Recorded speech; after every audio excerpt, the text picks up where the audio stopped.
Hi friends, welcome back to DNM kitchen. ఈరోజు మీకు మన స్టైల్లో అదిరిపోయే చికెన్ బిర్యానీ చూపిస్తా. ఇలా మీరు ట్రై చేశారంటే చికెన్ బిర్యానీ పక్కాగా కుదురుతుంది. ఇది కేవలం హాఫ్ కేజీ చికెన్ క్వాంటిటీకి చూపిస్తున్నానండి. ముందుగా మనం బిర్యానీ మసాలా ఇంట్లోనే రెడీ చేసుకుందాం.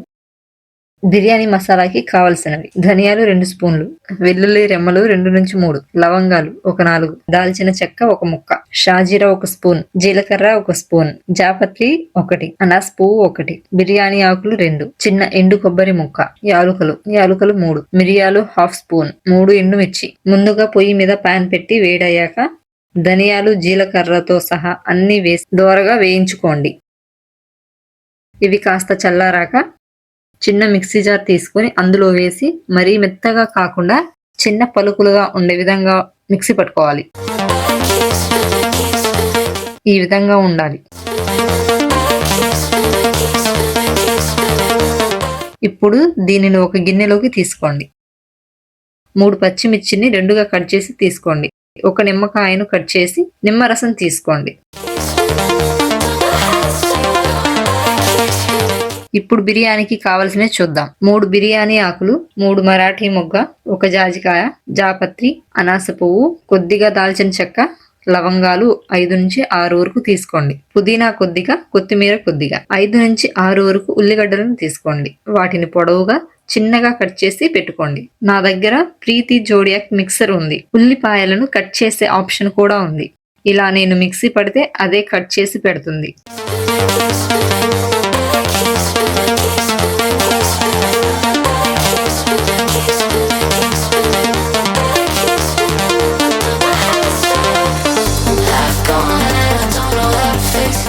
చూసారా ఎంత చిన్న స్లైసెస్ గా వచ్చాయో?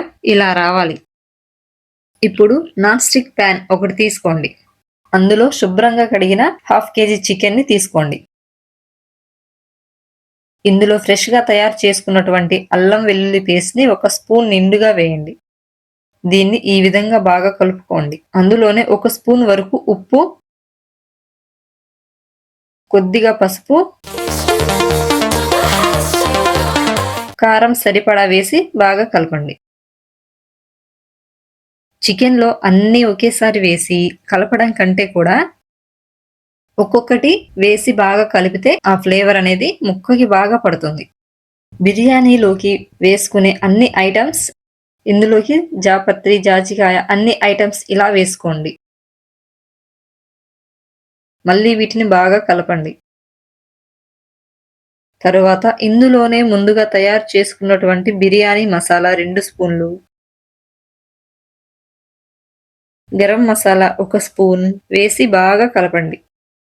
ధనియాల పొడి 1 స్పూన్,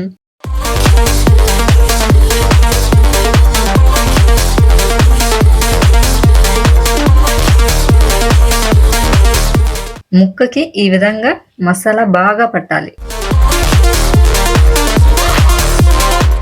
మనం ముందుగా కట్ చేసి పెట్టుకున్న ఉల్లిపాయల్ని ఈ విధంగా వేసి కలపాలి.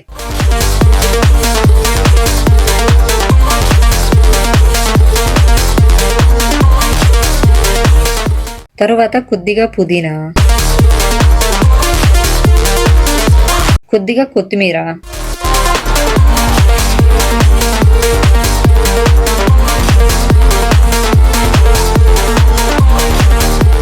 నిమ్మరసం కూడా వేసి బాగా కలపండి.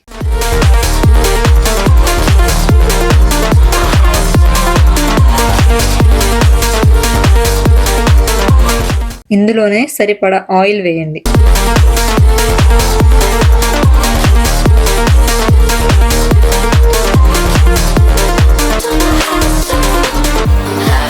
మళ్ళీ ఒకసారి కలపండి. తరువాత చిన్నది 1 పెరుగు ప్యాకెట్ తీసుకొని దానిని కట్ చేసి పెరుగు వేయండి.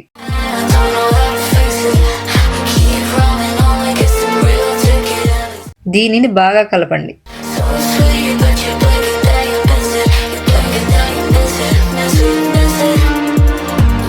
ఒకసారి ఉప్పు చూసుకోండి, సరిపోకపోతే మళ్ళీ వేసుకొని కలపండి. కాస్త ఉప్పుగానే ఉండాలి, అప్పుడే ఉడికిన తర్వాత సరిపోతుంది. బిర్యానీకి కలిపి పెట్టినటువంటి ఈ మిశ్రమాన్ని 1 గంట సేపు నానబెట్టాలి. ఎందుకంటే ముక్కలకి ఉప్పు, కారం, మసాలాలు బాగా పడతాయి. అప్పుడు బిర్యానీ చాలా టేస్టీగా ఉంటుంది. ఇప్పుడు 1/2 kg బాస్మతి బియ్యం తీసుకొని బాగా కడిగి నానబెట్టాలి. 1 గంట నానబెట్టాలి. ఇప్పుడు ఒక కడాయి తీసుకొని అందులో డీప్ ఫ్రైకి సరిపడా ఆయిల్ని పోసుకొని వేడి చేయాలి. ఇందులో సన్నగా తరిగినటువంటి ఉల్లిపాయల్ని వేయండి. ఇవి లైట్ బ్రౌన్ కలర్ వచ్చే వరకు వేయించి పక్కన పెట్టుకోవాలి.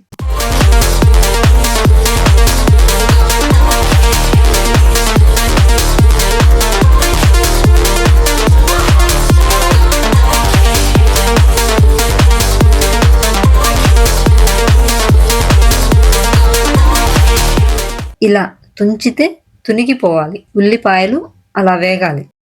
ఇప్పుడు మనం ముందుగా నానబెట్టిన బియ్యాన్ని పొయ్యి మీద పెట్టి ఉడికించుకోండి.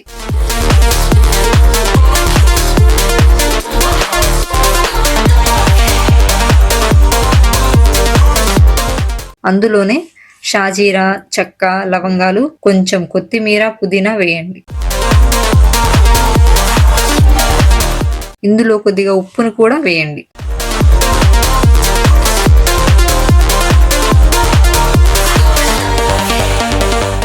అందులోనే 1 స్పూన్ నెయ్యిని వేయండి. ఇందులో నెయ్యి వేయడం వల్ల రైస్ పొల్లులుగా బాగా వస్తుంది. ఈ రైస్ ని ఇలా బాగా ఉడికించుకోవాలి. ఈ విధంగా రైస్ తుంచితే విరిగేటట్టు ఉండాలి. ఈ విధంగా 70% ఉడకాలి. ఇప్పుడు రైస్ లోకి నీటిని వేరు చేసుకున్నాం. మీరు రైస్ ని వడకట్టవచ్చు, లేదా ఈ విధంగా గంజి వంచవచ్చు. ఇప్పుడు నానబెట్టుకున్న చికెన్ లో కొద్దిగా ఫ్రైడ్ ఉల్లిపాయలు వేయండి.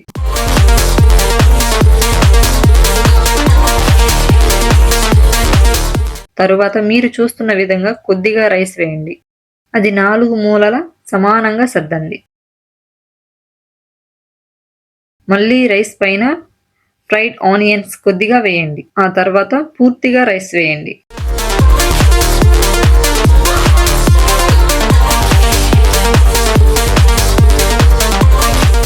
దానిపైన మరికొద్దిగా ఆనియన్స్ ని వేయండి. ఇప్పుడు దానిపై మూత పెట్టి ఈ నాన్ స్టిక్ ప్యాన్ ని పొయ్యి మీద పెట్టి ఉడికించుకోవాలి. ఇందులో మనం కలర్ వేయొచ్చు, వేసుకోకపోవచ్చు. అది పూర్తిగా మన ఇష్టం అండి. ముందుగా 5 నిమిషాల పాటు హై ఫ్లేమ్ లో పెట్టి ఉడికించాలి. తరువాత 5 నిమిషాల పాటు మీడియం ఫ్లేమ్ లో పెట్టి ఉడికించండి. మొత్తం ఒక 20 నిమిషాల నుంచి అరగంట వరకు ఉడికించాలి. అంతే, చికెన్ బిర్యానీ రెడీ అయిపోయింది. ఇప్పుడు ఈ బిర్యానీని ఒక ప్లేట్లోకి తీసుకోండి.